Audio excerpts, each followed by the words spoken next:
Daniel Padilla, lagi daw lasing. Nakaabot na naman sa kaalaman ng pambansang marites ng Pilipinas na si Nanay Christopher Min na iti daw si Daniel Padilla ay palaging lasing simula nang hiniwalayan siya ni Catherine Bernardo.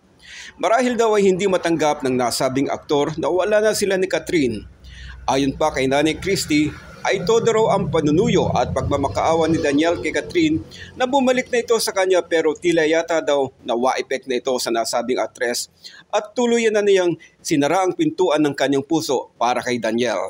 Hay, buhay nga naman, laging nasa huli ang pagsisisi. Yan kasi, cheater now, iyak later.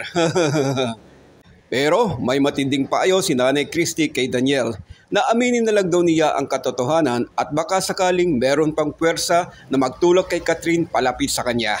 Ano kaya nga aminin ha, Nanay Christy? Nabuntis si Andrea at siyang ama? Talagang itong si Nanay Christopher Min, proven talaga ang pagiging pambansang marites ng Pilipinas. Sa iyo, Idol Daniel Padilla, kapag nabigo, subok uli. Kapag natalo, laban uli. Kapag bumagsak, bangon ulit. Remember, you are Padilla, pamangkin nila Robin, Romel at Troy, plus Bibi, gandang awa, gandang hari pala. Bye-bye po and see you on my next video. Have a good day ahead.